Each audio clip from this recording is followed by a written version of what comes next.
Special meeting was held today by Midland County commissioners to talk about a few updates, and Jason Freund was there at that meeting to hear what they had to talk about. Jason, what can you update us with tonight? Well, some of the main highlights they talked about at that commissioners meeting was the new updates on the Bass Pro Shops coming to Midland County. Now, county commissioners approved 2 items on today's agenda that the county says will help diversify Midland as a whole when Bass Pro Shops comes to the tall city. The new Bass Pro was announced in late March, and since then some adjustments have been made to the size of the future store. They've increased the size of their facility, almost doubling it. They're adding approximately another 100 employees to the scenario. This increase, according to Johnson, would put the Bass Pro Shop facility and the businesses around it at or near the size of the San Antonio location. This meant asking the court for more leeway regarding a sales tax rebate, a request the court granted.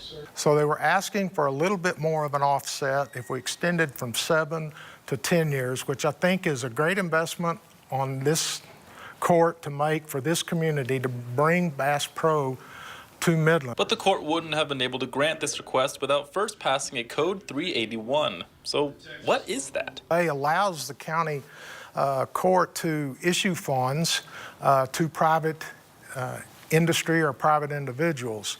Normally we can't do that. The legislature did pass rules that came up with a way to do it, very limited scope of doing it, and so we passed that today to allow us to move on to the next item on the agenda. But why the rush to grant these requests? And why the massive interest in bringing Bass Pro Shops to Midland?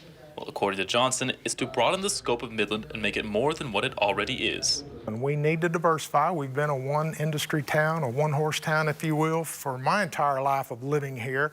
And this is going to take us in a direction that I've hoped we could go in a very, very long time.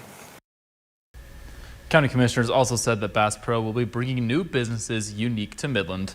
And meanwhile, new responsibilities were added to the plate of the Horseshoe Arena's new director. Ken Olson was given the authority to sign contracts to bring new events to the Horseshoe. That gives him the same power the last 2 management companies had when it came to booking events at the Horseshoe. He will also be in charge of finalizing agreements with companies who want to rent out the facilities at the Horseshoe. That facility will officially be under Olson at 11:59 tonight. Meanwhile, the commissioners cleared up some confusion that was had at their last meeting regarding employee positions. There will officially be 15 total employees under Olson. Alex?